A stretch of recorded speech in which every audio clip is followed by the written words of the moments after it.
नमस्कार, मैं सनत कुमार पांडे, व्याख्याता इलेक्ट्रॉनिक्स इंजीनियरिंग, कंज्यूमर इलेक्ट्रॉनिक्स के इस वीडियो श्रृंखला में एक बार फिर से आप सबका स्वागत करता हूं। आज के लेक्चर में हम लोग बेसिकली यूनिट 3 सब्जेक्ट की डिस्कस कर रहे हैं, जो कि टेलीविजन पे बेस्ड है और ये हमारा लेक्चर सेकंड है इस यूनिट का। तो लास्ट एंड पे हम लोगों ने मोनोक्रोम टीवी को डिस्कस किया। उसमें बहुत सारी बेसिक्स ऑफ जो हमारा मोनोक्रोम टीवी सिस्टम है उसको हम लोगों ने डिस्कस किया है। और आज हम बेसिकली कुछ फंडामेंटल चीजें जो हमारा टीवी की हैं उसको हम डिस्कस करेंगे। साथ ही साथ यहीं पर हम लोग कुछ बेसिक्स जो हमारा कॉन्सेप्ट है वो पिक्चर एलिमेंट्स का उसके बारे में जानेंगे। और बेसिकली हम लोग यहीं से जो है वो कलर टीवी की तरफ जो है वो मूव करेंगे, क्योंकि all these characteristics common for both the आपका मोनोक्रोम टीवी के लिए भी कॉमन है और कलर टीवी के लिए भी कॉमन है। ठीक है, तो सबसे पहले अगर हम बात करें तो कुछ स्पेसिफिकेशंस ऑफ कलर और कलर कैरेक्टरिस्टिक्स की हम बात करें तो सबसे पहला है कि ब्राइटनेस क्या होता है। तो brightness in the TV picture is the average intensity of light. ठीक है, लाइट। तो जो हम अपना पिक्चर परसेप्शन की अगर हम बात करते हैं तो जो हमारी इंटेंसिटी है लाइट की उसका जो एवरेज वैल्यू होती है उसी को हम लोग ब्राइटनेस से रिप्रेजेंट कर सकते हैं। और आपने देखा हो कि बेसिकली जब हम लोग जो है वो लाइट इंटेंसिटी को बढ़ाते जाते हैं तो हमारा ब्राइटनेस क्या होता है वो इंक्रीज करता है। ठीक है, तो both are directly proportional to each other. और इसकी जो इंटेंसिटी की एवरेज वैल्यू मतलब जितने भी नंबर आप पिक्सल्स हैं उसमें जो उनकी इंटेंसिटी वैल्यू है उसका उसकी जो एक एवरेज वैल्यू है उसको बेसिकली हम लोग ब्राइटनेस से रिप्रेजेंट करते हैं। ठीक है, it determine the background level of illumination in the reproduced picture. ठीक है, फिर नेक्स्ट है आपका कंट्रास्ट। कंट्रास्ट क्या होता है कि the illumination of the picture will appear differently with the different brightness of the background. For example, a white pixel will appear very white in contrast with black background, but it will appear dual white in white background. समझिएगा कि जब हम दो विपरीत colours का इस्तेमाल करते हैं किसी चीज को रिप्रेजेंट करने की, जैसे हम लोगों ने देखा हो कि गाड़ियों की नंबर प्लेट अगर कभी आपने ऑब्जर्व करी हो तो होता क्या है कि व्हाइट बैकग्राउंड पे हम लोग ब्लैक कलर का यूज करते हैं। ठीक है, या येलो बैकग्राउंड कॉमर्शियल गाड़ियां हैं तो येलो बैकग्राउंड पे हम लोग ब्लैक कलर का यूज करते हैं ताकि क्या हो सके, कंट्रास्ट डिफरेंट हो सके। ठीक है, मतलब एक डार्क लाइट के साथ एक डार्क कलर के साथ उसके कॉम्बिनेशन में अगर हम लोग एक जो है ब्राइट कलर को यूज कर रहे हैं तो उसमें क्या होगा, उसका कंट्रास्ट अच्छा होगा और उसमें क्या होगा, विजुअल्स जो होंगे वो क्लियरली विजुअलाइज किए जा सकते हैं। ठीक है, इसलिए क्या है कि व्हाइट बैकग्राउंड पे जब व्हीकल्स का नंबर लिखा होता है नंबर प्लेट पे तो हम उसको दूर से भी पढ़ पाने में सक्षम हो पाते हैं। वहीं आप इमेजिन करिए कि आप जो है वो व्हाइट ना यूज करके कुछ डिफरेंट कलर यूज करें तो उसमें क्या है, आपको पढ़ने में उनको दिक्कत होगी। ठीक है, तो इन अदर वर्ड्स अगर हम बात करें तो contrast is the variation in brightness of individual pixel over the general average brightness of the whole screen. ठीक है, the two phenomena contrast and brightness are interrelated. ठीक है, तो बेसिकली है क्या कि जो हमारा देखा हमने ब्राइटनेस क्या थी, एवरेज वैल्यू इंटेंसिटी की है। यहाँ क्या है कि एवरेज वैल्यू जो हायर इंटेंसिटी और जो लोअर इंटेंसिटी है उनका एक कॉम्बिनेशन जब हम क्रिएट करते हैं तो उसको हम लोग क्या कहते हैं, कंट्रास्ट अच्छा है। ठीक है, फिर आप नेक्स्ट कॉन्सेप्ट है बीम डिस्टेंस ल्यूमिनेंस क्या होता है। ठीक है, it is the total amount light intensity energy which is received by human eye in respective light is called the luminance. ठीक है, जो हमारे आंख पर प्रकाश पड़ता है, जैसे कि कभी आपने देखा हो कि एकाएक आपके आंख पे प्रकाश पड़ता तो आपकी आंखें क्या हो जाती हैं, बंद हो जाती हैं। ठीक है, due to the high luminance, उस पे क्या है कि हाई ब्राइटनेस के कारण जो, और वही लाइट अगर आप धीरे से आपकी आंखों के सामने पड़े और क्या हो मध्यम से तेज होती जाए तो आंख क्या होगी, आंखें आपकी झपकेंगी नहीं। ठीक है, उसको कंटिन्यूअसली आप देख सकते हैं। ठीक है, तो ऐसे ही जो हमारा जो फ्लक्चुएशंस होना चाहिए किसी टीवी सिस्टम में पर्टिकुलर, वो इस तरीके का नहीं होना चाहिए कि हमारे ऊपर क्या हो, इफेक्टिवली एकाएक कोई जो है वो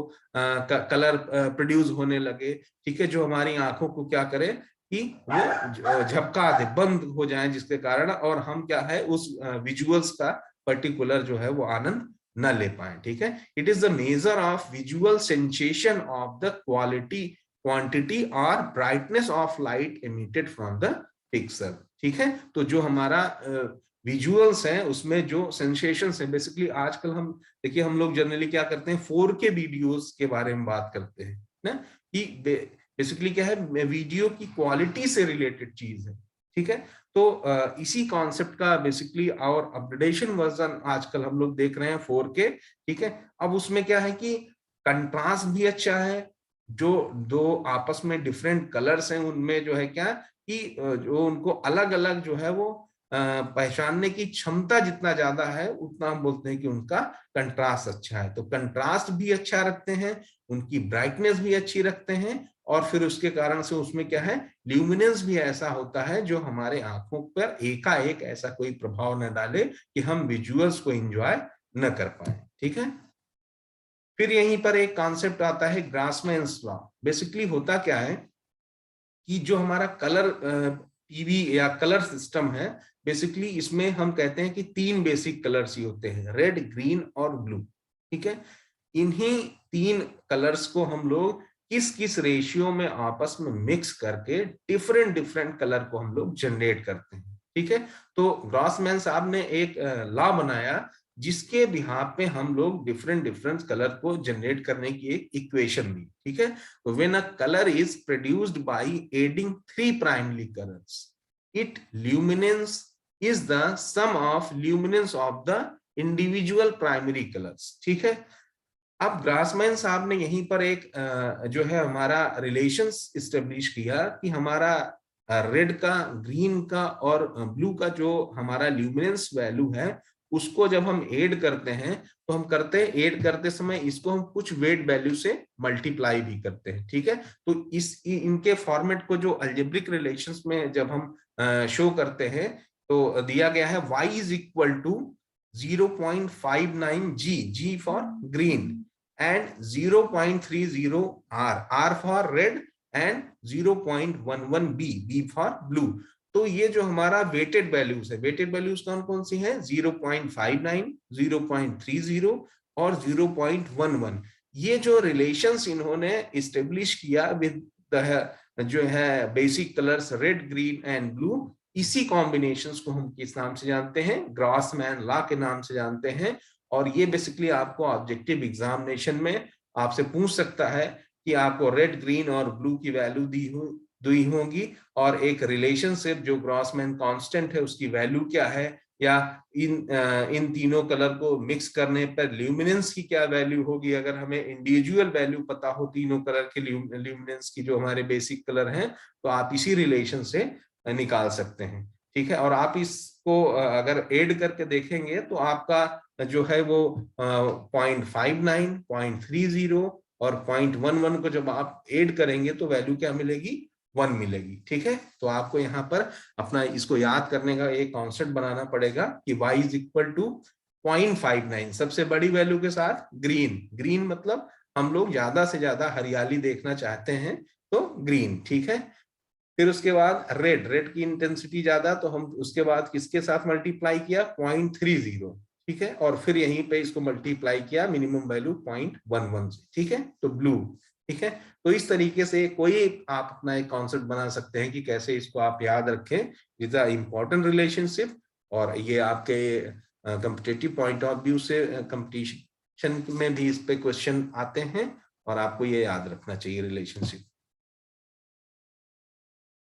फिर होता है एक ह्यू और जिसको हम टिंट के नाम से भी जानते हैं। ये क्या होता है, this is predominant spectral colour in light. ठीक है, किसी कलर पिक्चर में जो हमारे प्रीडोमिनेंट कलर्स कौन कौन से शो हो रहे हैं उसी को हम ह्यू या टिंट के नाम से जानते हैं। ठीक है, it is the actual colour seen by the human eye, ठीक है। Example red green blue colour represent different colour in visible spectrum, ठीक है। तो है क्या, इन्हीं के कॉम्बिनेशन जब हम कलर का बना रहे हैं तो उसमें कौन सा जो है वो कलर का जो है वो ज्यादा प्रभाव है, ठीक है, वो हम डिसाइड करते हैं इस ह्यू की वैल्यू को लेकर, ठीक है। फिर नेक्स्ट है सेचुरेशन, ठीक है। All these are the basic fundamentals. तो हो सकता है आप में से बहुत लोग इन चीजों को जानते भी हो, ठीक है। तो it shows the purity of colour, ठीक है, कि कोई पर्टिकुलर कलर लिया गया है उसमें कितना सेचुरेशन वैल्यू है। तो हम बताएं सेचुरेशन वैल्यू के बेसिस पे हम ये जान पाएंगे कि उसमें रेड का कलर है तो कितनी उसकी प्योरिटी है, ठीक है।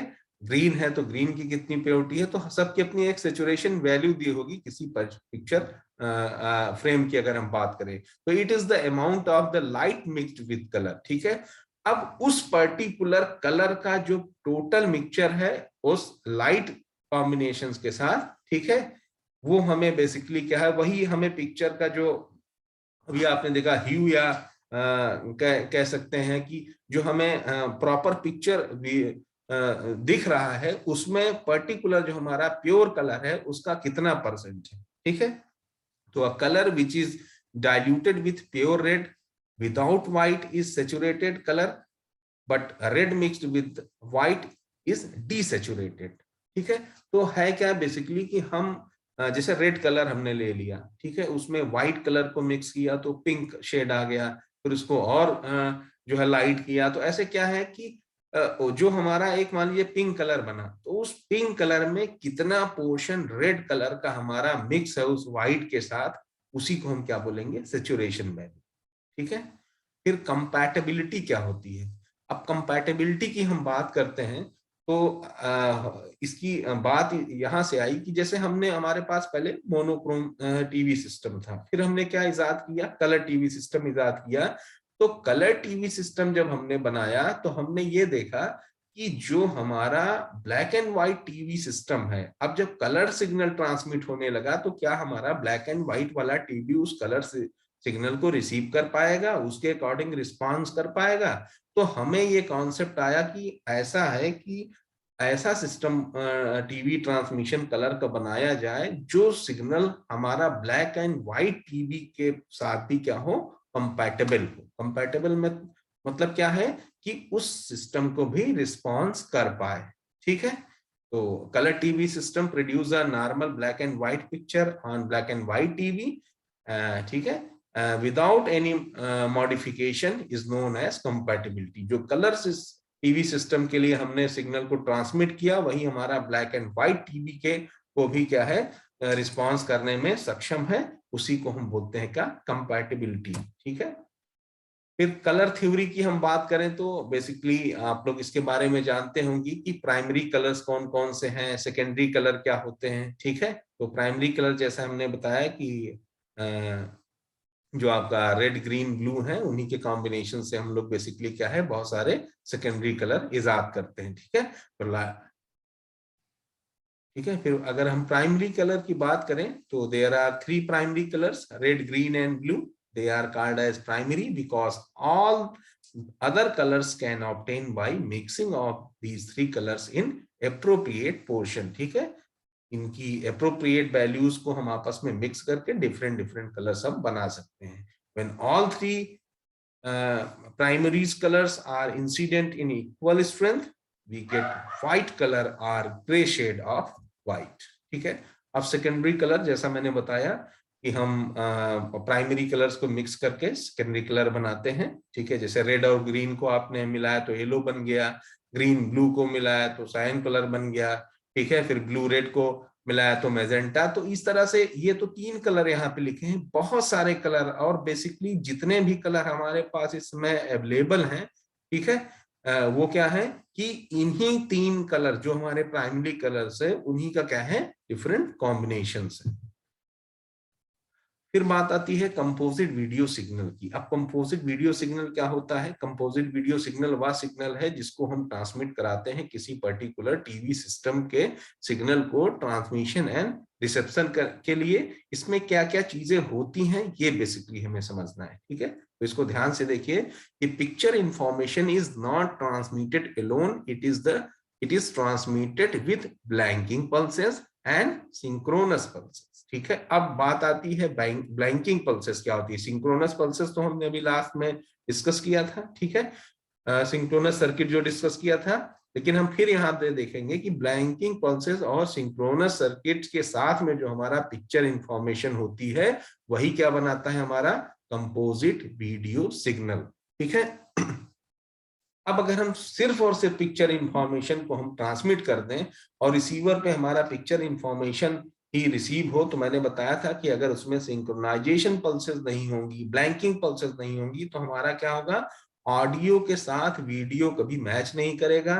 कौन सा फ्रेम पहले पिक्चर का आना है, कौन सा फ्रेम बाद में आना है, इन सब चीजों में बहुत डाउट होगा। और हमारा जो वीडियो कंटिन्यूअसली पिक्चर्स का जो फ्रेम मूव करेगा वो नहीं करेगा, तो हम वीडियो का जो है आनंद नहीं ले सकते, ठीक है। It can be represented either with positive polarity और नेगेटिव पोलरिटी, ठीक है। Video signal along with picture information varies in accordance with the variation of intensity of light at various picture elements, ठीक है। An average value of the whole picture frame is a DC value which represent background brightness of the picture, ठीक है। तो basically composite video signal अभी हमें ये समझना है कि जो हमारा पिक्चर फ्रेम होता है जो डीसी फॉर्मेट में है जिसमें बहुत सारी वैल्यूज है, उसके साथ क्या है, ब्लैंकिंग पल्स और सिंक्रोनस पल्स को जो हम मिला के एक सिग्नल बनाते हैं, that is the composite video signal. ये आपका एक कंपोजिट वीडियो सिग्नल एक पर्टिकुलर उसका प्रेजेंटेशन है जिसमें आपका ये वाला पोर्शन आपका ब्लैंकिंग पल्सेस रिप्रेजेंट कर रहा होगा, ठीक है। फिर आपका वहीं आपका जो सिंक्रोनस पल्सेस हैं वो रिप्रेजेंट है, और फिर आपका क्या है, ये आपका पिक्चर सिग्नल है, ठीक है, जो ब्राइटनेस आप देख रहे हैं दिखा रहा है। तो इन तीनों का जो हमारा कॉम्बिनेशन है that is the composite video signal. फिर ब्लैंकिंग पल्स क्या होता है, ठीक है। Blanking pulses are used to blank retrace period of horizontal scanning as well as vertical scanning process in the transmitting and also in the receiver। समझिएगा जब हम लोग स्कैनिंग कर रहे थे तो आपने देखा था कि हमारा, जैसे हम लोग बुक पढ़ते हैं तो क्या करते हैं कि लेफ्ट साइड से स्टार्ट करते हैं, राइट साइड में लाइन बाय लाइन पढ़ते हैं। तो जो पहली लाइन आपने लेफ्ट साइड से स्टार्ट करी और राइट एंड पे जब आप पहुंचे तो नेक्स्ट लाइन में आप जाने के लिए क्या किए कि पहले लाइन का राइट पार्ट आपने स्विच किया और कहां पर आए, स्विच करने के बाद सेकेंड लाइन की आप जो स्टार्टिंग पॉइंट था वहां पर आए। तो जो हमारा एक टाइम गैप था, ठीक है, जैसे हम कंटिन्यूअसली लाइन पढ़े, ठीक है, लेफ्ट से राइट में पहली लाइन खत्म किया, फिर पहली लाइन खत्म करने के बाद दूसरी लाइन पे आए, तो दूसरी लाइन पे आने का बीच में एक समय का गैप हुआ होगा, उस समय हम किसी शब्द का उच्चारण नहीं कर रहे होंगे, that is the blanking, that is the concept of the blanking, ठीक है। तो पिक्चर जो हमारा स्कैनिंग का जो हमारा कॉन्सेप्ट था वहां पर ब्लैंकिंग पल्स पाई जाती है जब हमारा स्कैनिंग का प्रक्रिया हो रही हो और हमारा जो इलेक्ट्रॉन बीम है वो सडन क्या है आपका लेफ्ट से राइट एंड से लेफ्ट एंड में सेकेंड लाइन जब स्विच करता है तो वहां पर आपका ब्लैंकिंग का कॉन्सेप्ट आता है, ठीक है। जैसा यहां दिया है, blanking pulses are used to blank retrace period of horizontal scanning as well as vertical scanning process in the transmitter and also in the receiver. In the absence of blanking, retrace will become visible on the screen, ठीक है, and will cause distortion in the picture, ठीक है। अगर blanking pulses इसमें नहीं उपलब्ध हो तो क्या होगा कि जब हमारा एक लाइन छोड़ के दूसरे लाइन पे स्कैनिंग का जो टाइम पीरियड था उस टाइम हमको क्या दिखने लगेगा, ब्लैंक दिखने लगेगा, वहां कोई पिक्चर सिग्नल नहीं दिखेगा। तो हम वहां पर क्या यूज करें, ब्लैंकिंग पल्सेस यूज करें ताकि उसको वो मेंटेन कर सके उस गैप को, ठीक है। अब एक कॉन्सेप्ट है कि इन इंडिया की अगर हम बात करें तो in India H blanking pulses is 12 microsecond wide and H synchronous pulses mounted on its 4.7 microsecond wide. ठीक है, ये जानकारी आपके लिए इसलिए यहाँ पे मैंने रखा है कि ऑब्जेक्टिव एग्जाम में कभी पूछ लें कि इंडिया में ब्लैंकिंग जो पल्सेस हैं वो कितनी वाइड होती हैं, तो आप ध्यान रखें कि 12 माइक्रोसेकेंड वाइड होती हैं। ठीक है, and width of V banking pulses is 1289 microsecond and V synchronous pulses mounted on it is 160 microsecond. ठीक है, तो ये जो वैल्यूज हैं इस पे हम बहुत आपको प्रेशर नहीं देंगे, सिर्फ इसको आप लोग मेमोराइज रखिए, कहीं ऑब्जेक्टिव एग्जाम में मिल जाए तो टिक करिए, लेकिन आपको कॉन्सेप्ट पता होना चाहिए कि ब्लैंकिंग पल्स आखिर इंट्रोड्यूस क्यों की जाती है किसी वीडियो सिग्नल में, और वीडियो जो हमारा कंपोजिट वीडियो सिग्नल है उसकी जरूरत क्यों पड़ी हमको। ठीक है, फिर आगे बात करते हैं introduction and audio signal transmission. ठीक है, टीवी ट्रांसमीटर के हम रिसीवर और जो है वो ट्रांसमीटर और रिसीवर के सेगमेंट में आते हैं। तो यहाँ बहुत सारी चीजें होती हैं, जैसे हमने देखा था ऑडियो सिग्नल क्या होता है, फिर वीडियो सिग्नल क्या होता है। ठीक है, तो ऑडियो सिग्नल क्या है? The signal which carries only sound information is called the audio information.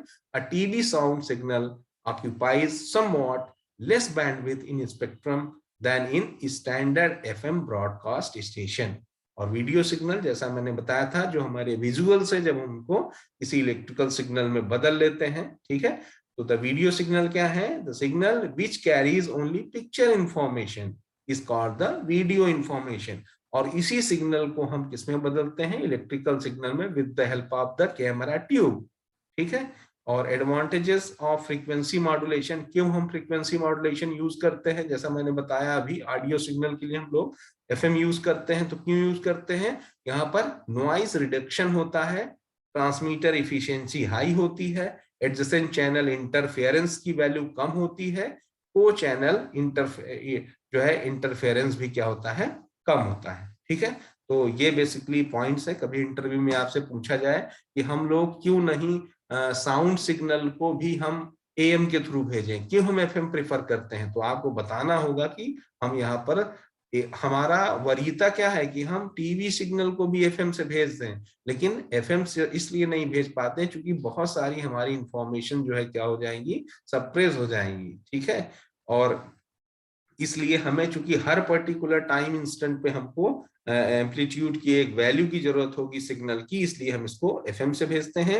यहाँ पर हम साउंड को जो है एएम से वीडियो सिग्नल को भेजते हैं। ठीक है, चूंकि हर पर्टिकुलर टाइम इंस्टेंट पे आपको सिग्नल की जरूरत है, और हम एफएम के थ्रू जो है वो ऑडियो सिग्नल को भेजते हैं। क्यों? क्योंकि इसमें नॉइज रिडक्शन है, ट्रांसमीटर इफिशियंसी है, एडजेसेंट चैनल इंटरफेरेंस कम है, को चैनल इंटरफेरेंसेस कम होते हैं। ठीक है, तो इस कारण हम इसको प्रिफर करते हैं। ठीक है, और एएम एफएम का जैसा कॉन्सेप्ट हम लोगों ने लास्ट सेमेस्टर में भी पढ़ा है कि FM is not suitable for video transmission. Why? Because due to multiple reception of FM the ghost interference appears. ठीक है, as well as bandwidth for FM is greater than for AM. ठीक है, तो हम यहाँ पर क्यों वीडियो सिग्नल के लिए जो है एफएम नहीं प्रेफर करते हैं, भली बात ही समझ सकते हैं, वहां पर घोस्ट इमेजेस आने लगेंगी। ठीक है, ड्यू टू द इंटरफेरेंस। ठीक है, और टीवी सिग्नल की हम बात करें तो the electrical equivalence of original information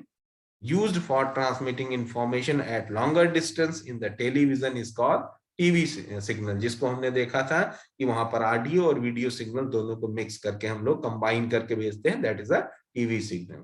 फिर सिग्नल की कुछ बैंडविड्थ होगी, तो the complete range of frequency of a TV signal is called the signal bandwidth. The TV signal occupies a channel in the spectrum with bandwidth of 7 megahertz. ये 7 megahertz आपको याद रखना है, कई जगह पूछा जाता है कि टीवी ट्रांसमिशन में बैंडविड्थ की वैल्यू क्या है, कितना बताएंगे? 7 मेगाहर्ट्ज।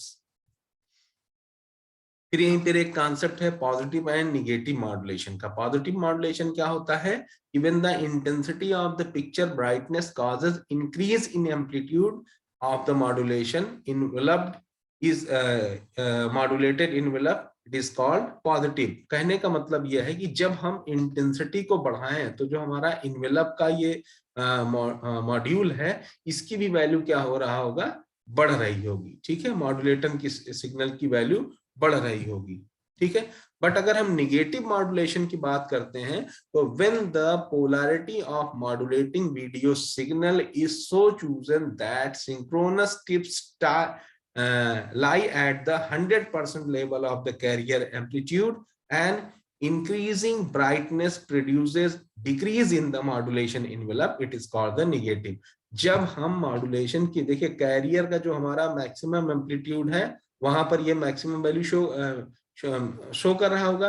अब जैसे जैसे हमारा मॉड्यूलेशन की वैल्यू बढ़ेगी, इसमें क्या होगा, इसके जो एम्पलीट्यूड है ये कम होने लगे, तो इसको बोलते हैं क्या, निगेटिव मॉड्यूलेशन। और पॉजिटिव मॉड्यूलेशन में आपने क्या देखा था कि जब हमारा मॉड्यूलेशन की वैल्यू बढ़ रही होगी तो ये इसका एम्पलीट्यूड क्या हो रहा होगा, बढ़ रहा था। ठीक है, तो दोनों में डिफरेंस समझ में आ गया होगा।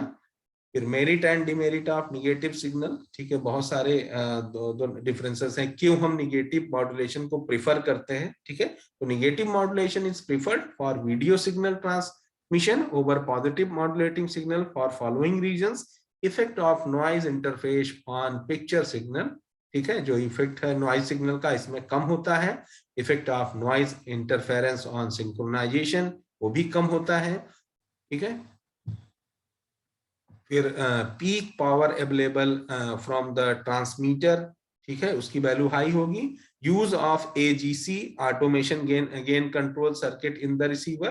ठीक है, तो these are the benefits why we prefer negative modulation over the positive modulation for the TV transmission. ठीक है, फिर टीवी ट्रांसमिशन में हम आगे अगर बात करें तो हम introduction to television camera tube and its type, कि डिफरेंट डिफरेंट टाइप्स के जो कैमरा ट्यूब्स है और ये किस तरह से इनकी वर्किंग होती है। तो क्या है ये, अ टीवी कैमरा ट्यूब में be called the eye of the TV system. For such an analogy to be correct, the tube must possesses characteristics that are similar to the human counterparts. Some of the more important functions must be sensitivity to visible light, wide dynamics range with respect to light intensity, ability to resolve details while viewing the multi-element sense। समझिएगा है क्या, basically जैसे हमारा human आई होता है, ठीक है, human आई होता है, उसी तरीके से आपका जो टीवी सिस्टम है उसका जो कैमरा होता है, उसकी बेसिकली जो कैमरा ट्यूब होती है सेम नेचर का बिहेव करती है। जो चीज हम देख रहे हैं उसका एक विजुअल हमारे सामने है और उस विजुअल्स को हम क्या है कि अपनी आंखों से अपने मस्तिष्क को सिग्नल भेजते हैं और उसके कारण हम समझ पाते हैं कि बेसिकली ये चीज हमारे सामने है क्या। इसी तरीके से टीवी सिस्टम के सामने भी जो हमारा टीवी का जो आपने ब्लॉक डायग्राम देखा, उसमें जो कैमरा ट्यूब के सामने जो भी विजुअल्स आएंगे उन्हीं के अकॉर्डिंग, उस विजुअल के अकॉर्डिंग क्या क्रिएट किया जाएगा, इलेक्ट्रिकल सिग्नल। उस इलेक्ट्रिकल सिग्नल को हम मॉड्यूलेट करेंगे और आगे डिफरेंट प्रोसेसिंग के थ्रू उनको इफिशिएंट बनाएंगे ताकि हमारा एक ट्रांसमीटर से रिसीवर जो कहीं दूरस्थ स्थित है, ठीक है, आप देखे होंगे टीवी टावर आपके घर से बहुत दूर होते हैं, वहां से आपका वीडियो सिग्नल ट्रांसमिट होता है और आपके टीवी सिस्टम में आप लोग बहुत सारी चीजें देख पाते हैं। जैसे भी लॉकडाउन में आप लोगों ने रामायण का लुत्फ लिया होगा। ठीक है, तो है क्या कि वही कंपोजिट सिग्नल जो है वो ट्रांसमीटर से चला और हमारे रिसीवर पे आया और उस रिसीवर पे हमने उसको फिर से रिप्रोड्यूस किया। ठीक है, तो यहाँ कैमरे का क्या रोल था, कैमरा बेसिकली है क्या, जब लाइव हो रहा हो कहीं तो वहां जो हमारा रिकॉर्डिंग वाला पोर्शन है, अभी जो हम लोगों ने देखा क्या रामायण इत्यादि जो देखा लॉकडाउन पीरियड में, तो क्या था, प्री रिकॉर्डेड है। लेकिन जब हमको कहीं प्री रिकॉर्डेड किया होगा, जब रिकॉर्ड कर रहे होंगे तो वहां भी तो कैमरे की जरूरत हुई होगी। तो कैमरा बेसिकली हमारा जैसे आई का बिहेवियर है, सेम ऐसा बिहेवियर है और उस विजुअल्स को एक इसमें कन्वर्ट करता है, इलेक्ट्रिकल सिग्नल में कन्वर्ट करता है और उसको हम लोग प्रोसेस करके भेजते हैं। कहीं लाइव जब हो रहा हो परफॉर्मेंस, तो वहां भी क्या है, कैमरे में आप उस पिक्चर्स की विजुअल्स को कैप्चर करते हैं और आपका जो सिस्टम है, कैमरा है, उसको इलेक्ट्रिकल सिग्नल में कन्वर्ट करता है और उस इलेक्ट्रिकल सिग्नल को हम वेरियस प्रोसेसिंग के थ्रू जो है मॉड्यूलेट करते हैं, उसको इसके कंपेटेबल बनाते हैं, ताकि हमारा सिस्टम जो है एक ट्रांसमीटर से रिसीवर तक भली भांति भेजा जा सके, और आफ्टर द रिसेप्शन, ठीक है, रिसीव करके उसको फिर से सक्सेसफुली रिप्रोड्यूस किया जा सके, और वॉइस और पिक्चर सिग्नल का जो सिंक्रोनाइजेशन है उसको मेंटेन करते हुए हम लोग उस विजुअल्स को फिर से देख पाए। तो ये पूरा हमारा टीवी का जो है वो ट्रांसमीटर और रिसीवर सिस्टम होता है, ठीक है। तो आज के क्लास में बेसिकली हम लोगों ने मोनोक्रोम टीवी के बारे में डिस्कशन किया, फिर हम लोगों ने कुछ बेसिक्स जो कॉन्सेप्ट्स हैं, आपका पिक्चर्स का जो बेसिक फंडामेंटल्स हैं उनके बारे में देखा। फिर कलर टीवी की अगर हम बात करें तो कलर टीवी में जो बेसिक्स प्राइमरी कलर्स हैं उनके हेल्प से कैसे जो है डिफरेंट डिफरेंट कलर्स जो हमारी पिक्चर हमें विजुअल्स दिखाई देते हैं स्क्रीन पे, ठीक है, और हमारा एस्पेक्ट रेशियो क्यों डिफाइन किया गया, इन सब चीजों को हमने अच्छे से देखा और समझा है। आने वाले नेक्स्ट क्लासेस में हम लोग डिफरेंट टाइप्स के जो हमारा पिक्चर ट्यूब और हमारा कैमरा ट्यूब्स हैं for monochrome television and for the colour television, उनके बारे में हम लोग अध्ययन करेंगे। और आज के लेक्चर में हम लोग यहीं तक रखते हैं। Thank you.